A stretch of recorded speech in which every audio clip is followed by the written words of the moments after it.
Hi YouTube ప్రజలకు అందరికీ నా నమస్కారాలండి. మీరు ఎలాగున్నారండి? మీరు బాగుండాలని నేను దేవుని కోరుకుంటున్నానండి.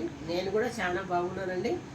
ఇప్పుడు ఈ మధ్యకాలంలో పిల్లలకి జలుబులు, జ్వరాలు, రొంపులు, దగ్గులు చాలా వస్తున్నాయండి. పిల్లలకే కాదు పెద్దలు కూడా వస్తున్నాయండి. మా ఇంటి అందరికి వచ్చినాయి కాబట్టి చెప్తున్నాను. అందరికీ అట్లా వస్తున్నాయి. మీకు దానికి ఒక మెడిసిన్ చెప్తున్నాను, మీరు చూసుకోండి. ఈజీ మెథడ్ ఇది. 3 రోజులు తాగితే బాగా అయిపోతారు పిల్లలకి. ఇంకా ఏం జలుబులు రావు, బాగుంటారు. ఇంగ్లీష్ మందులు వారం రోజులు తింటే కూడా జలుబు తగ్గదండి. ఇది 3 రోజులు తాగండి. 3 రోజులు భద్ర సాయంత్రం తాగండి, అయిపోతుంది. ఇది దేనికి కావాల్సిన పదార్థాలు చూపిస్తా చూడండి. ఇది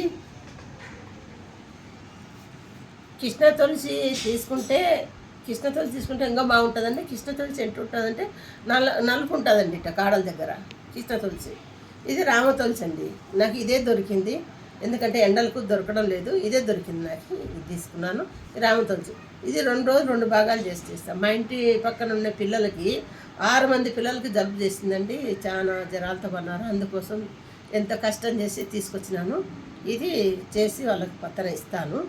ఇప్పుడు అన్నం తిన్నారంట. అన్నం తిన్న తర్వాత తాగితే పని చేయదు. పొద్దున్న పడిగడుపున తాగితే దీన్ని తాగిన తర్వాత 1 గంట వరకు స్నానం చేయొద్దండి. స్నానం కానీ కాఫీ కానీ టీ కానీ తాగొద్దండి. ఇది దాని ఫలితం అంత ఫలిస్తుంది అనమాట. అదే ముఖ్యం మీరు పెట్టుకోవాల్సింది. ఇదో చూడండి, ఇంత అల్లం ముక్క వేసుకోండి. ఈ సగం దాంట్లో ఇంత అల్లం ముక్క వేసుకోండి. ఇక్కడ నేను మిరియాల పొడి పెట్టుకున్నానండి. మిరియాల పొడి కూడా చూపిస్తాను చూడండి.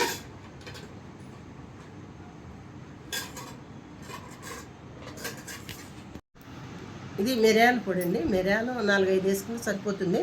కానీ మిరియాల పొడి పెట్టుకున్నాను కాబట్టి, మిక్సీ పట్టుకున్నాను కాబట్టి చూపిస్తున్నాను. ఇంత మిరియాల పొడి వేసుకోండి సగం ఆకులకి. ఈ అల్లము, ఈ మిరియాల పొడి, ఇది కచ్చా పిచ్చగా దంచి ఒక 2 గ్లాసులు నీళ్లు పోసుకొని పిల్లలకి, ఇది ఒట్టిగా తాగే పిల్లలకైతే ఇవ్వండి. తాగలేని పిల్లలు ఉంటారు కదా, కొంచెం తేనె కలిపియండి. తేనె లేకపోయినా కానీ షుగర్కైనా కలిపి ఇవ్వండి. ఇది చాలా అద్భుతంగా పనిచేస్తుంది. 3 రోజులు ఇది వాడినారంటే పిల్లలకు జలుబు కానీ, ముక్కులలో చీముడు గారడం కానీ, దగ్గు కానీ ఏమి ఉండదండి. ఇది నేను రామ తులసి తీసుకున్నాను. మీకు ఎక్కడైనా కృష్ణ తులసి దొరికితే తీసుకోండి. అది తొందరగా రిజల్ట్ వస్తుంది. ఇది కొంచెం నిదానంగా రిజల్ట్ వస్తుంది. కృష్ణ తులసి అంటే ఇక్కడ నల్లగా ఉంటాయండి కాడలు, ఆకులు ఇట్లా ఆకల కింద నల్లగా ఉంటుంది కృష్ణ తులసి అంటే. ఇది రామ తులసి ఏమండి. ఇది మీకు చేసి పిల్లలు పద్దెనిమిది తాగుతామన్నారు. ఇప్పుడు నేను చేసి చూపిస్తానండి. ఈ పిల్లలు పొద్దున్న తాగుతారు కాబట్టి పొద్దున్న చేద్దాం అనుకుంటాను, మీకు చూపిస్తున్నాను. ఈ విధంగా చేసుకోండి. ఈ విధంగా చేసుకొని మీరు పిల్లలు ఆరోగ్యంగా ఉండండి, ఇబ్బంది పడొద్దండి. ప్రతి చిన్నదానికి హాస్పిటల్కి తీసుకుపోద్దండి పిల్లల్ని. ఇట్లా తాపిందా. ఇది 3 రోజులు తగ్గపోయింది అనుకో, ఇంకా 5 రోజులు తాపండి. పిల్లలకు సమూలంగా నయమైపోతుంది, బాగా అయిపోతారు. పిల్లలే కాదు, పెద్దోళ్ళ కానించి ముసలోళ్ళ కానించి అందరూ ఈ జలుబులతో దాంతో ఇబ్బంది పడుతున్నారు. అందరూ తాగండి, అందరికీ మంచిది. ఇది నేను ఎందుకు చెప్తున్నానంటే, ఈ విషయము ఎందుకు ఇబ్బంది పడతారు హాస్పిటల్ చుట్టూ తిరిగి, పిల్లలు జ్వరాలు వచ్చి మూరుగుతో పడుకుంటే ఎందుకు. జ్వరం కూడా తగ్గుతుంది, దగ్గు తగ్గుతుంది, జలుబు తగ్గుతుంది, గల్ల తగ్గుతుంది, ఆయాసం తగ్గుతుంది, అన్నింటికి పనిచేస్తుందండి. ఇది మీరు తాగి చూడండి, తర్వాత చెప్పండి ఈ విధానం. ఎందుకంటే తాగిన తర్వాత 1 గంట వరకు ఏమి కానీ తీసుకోవద్దండి, స్నానం కూడా చేయొద్దండి. అది నేను చెప్పబోయేది. ఇది పిల్లలంతా పండుకున్నారు కదండి, పొద్దున దంచి చూపిస్తాను.